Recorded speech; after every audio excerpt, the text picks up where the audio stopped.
Imaginez quelques instants que nous soyons au Moyen-Âge et que nous soyons avec le personnage d'Hortensia, qui est ici en réalité, qui s'appelle Violette dans la vie. Votre maman est auteure de romans, il existe en italien. Faites-nous le pitch de ce roman. Alors, c'est un roman qui parle d'une histoire d'amour sur fond de deux royaumes qui s'affrontent lorsque la princesse ne souhaite pas épouser son... On va dire que la famille voilà. voulait arranger un mariage, mais évidemment que le mari potentiel est affreux et vilain, c'est pas drôle sinon. Il est très affreux, et surtout, son père. Voilà. Ah voilà, affreux son et vilain. père. Et elle en aime un autre. Et elle en aime un autre.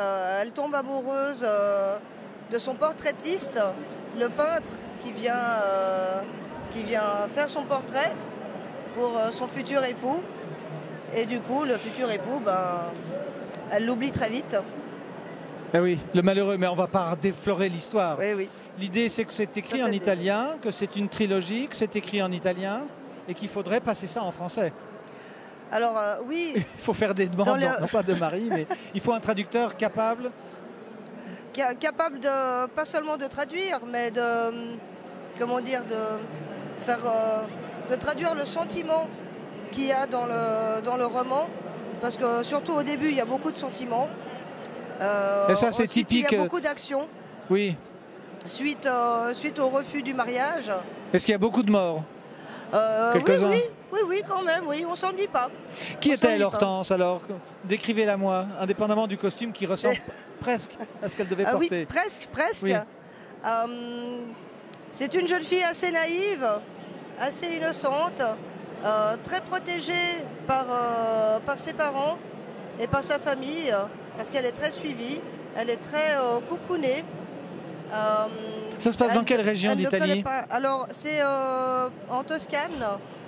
C'est très vraiment bien. dans Florence, le centre. Voilà, dans un lieu idyllique. Etc. Exactement, ah, oui. dans un lieu idyllique. Et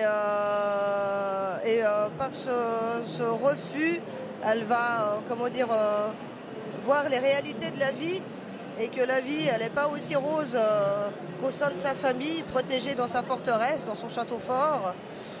Et là, elle va vraiment affronter pas mal d'épreuves. C'est une pure fiction ou bien c'est inspiré de choses réelles qui correspondent à l'histoire, ou ce sont des personnages totalement La trame est une pure fiction. Cependant, il y a c'est aussi mêlé à des vérités historiques qui sont propres au Moyen-Âge. C'est à l'époque des Médicis alors, c'est ça À peu près, oui. Oui.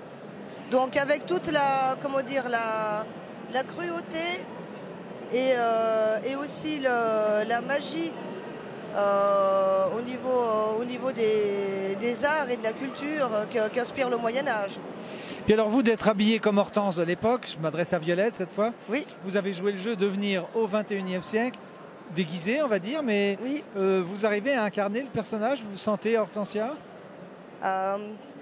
C'est un peu un mélange de princesse 2.0. Donc l'enveloppe est une enveloppe de princesse. Mais le vocabulaire, il est quand même moderne. Le vocabulaire est moderne, les cartes de visite aussi. Le nom de votre maman, il faut qu'on le sache. Alors ma maman, elle s'appelle Maria Cannavo. Elle a une consonance italienne parce que justement elle est italienne. Elle vient de Sicile. Et je pense que c'est aussi ses origines et sa patrie qui lui manquent, qui lui ont inspiré le décor de ce roman. Merci Violetta. Merci Bonne à chance vous. à Hortensia. Peut-être qu'on va vous lire en français, peut-être qu'on va vous lire dans le catalogue. Bientôt, j'espère. Ah oui, bientôt, j'espère. Il faut trouver le traducteur.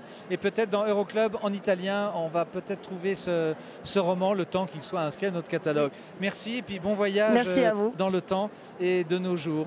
C'est toujours le salon du livre, c'est toujours pas l'expo. Vous pouvez venir facilement d'un clic sur notre site, ou bien venez donc, demain il fera mauvais, donc c'est un temps idéal pour la lecture. Merci beaucoup. Merci. Puis on salue votre maman aussi.